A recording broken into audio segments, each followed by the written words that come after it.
Et si je vous disais qu'un train parti du sud profond de l'Algérie pourrait changer l'économie du pays pour les 50 prochaines années?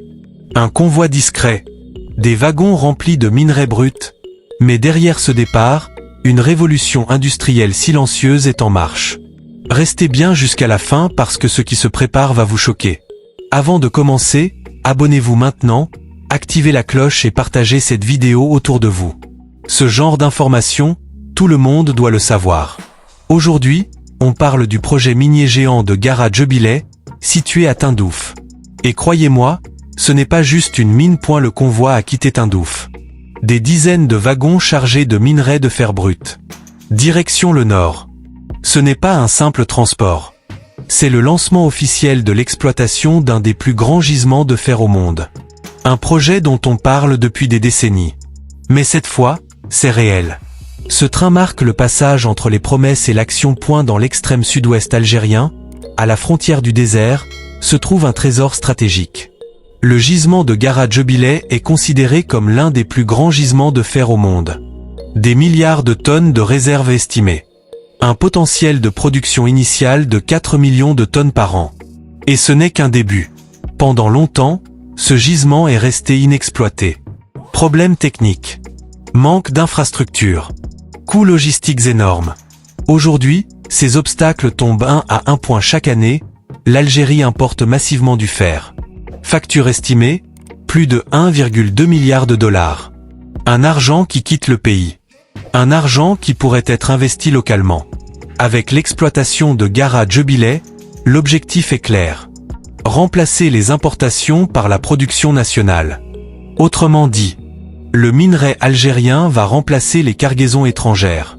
C'est un changement stratégique majeur. Beaucoup pensent qu'il s'agit simplement d'extraire du fer. Erreur.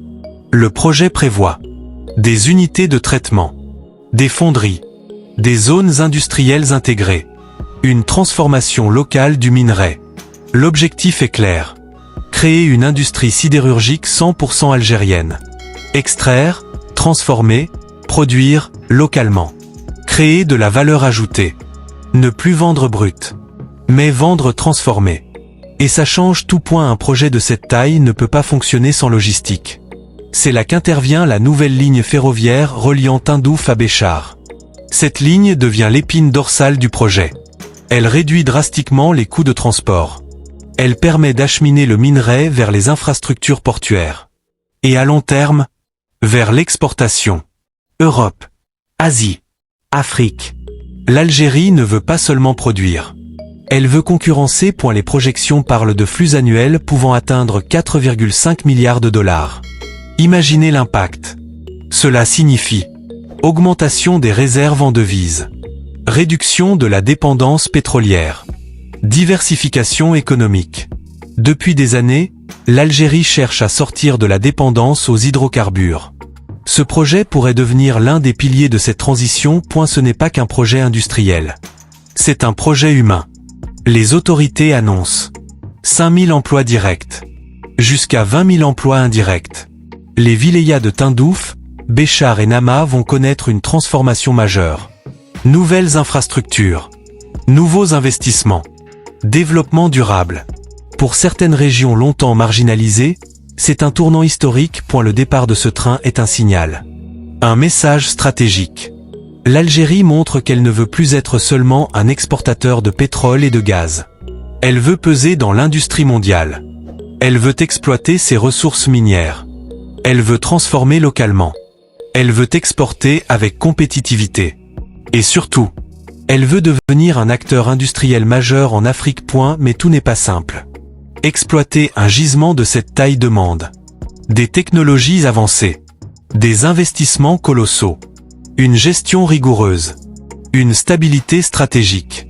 Il y a aussi la question du phosphore présent dans le minerai, qui nécessite un traitement spécifique. Le succès dépendra de la capacité à maîtriser ces défis techniques. Le fer est une ressource stratégique mondiale. Dans un contexte où les chaînes d'approvisionnement sont fragilisées, posséder une réserve massive devient un avantage géopolitique. Gara Jubilee pourrait placer l'Algérie dans une nouvelle catégorie, celle des puissances minières stratégiques. Et c'est ici que beaucoup sous-estiment l'impact réel du projet. Parce que si l'industrialisation suit, ce n'est pas seulement une mine. C'est le début d'un nouveau modèle économique. Ce projet était connu depuis les années 1950. Pendant des décennies, il est resté inexploité. Trop compliqué. Trop cher. Trop ambitieux. Aujourd'hui, ce qui semblait impossible devient réalité. Mais voici le point le plus surprenant. Si la production atteint son plein potentiel, Garadjebile pourrait devenir l'un des plus grands pôles sidérurgiques d'Afrique. Cela signifie influence régionale, pouvoir industriel, nouvelle carte économique. Un simple train parti du désert peut redessiner l'avenir industriel du pays. Maintenant, je veux votre avis en commentaire.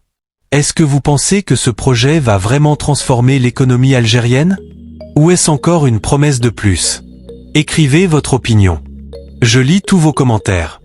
Et partagez cette vidéo pour que le débat soit ouvert.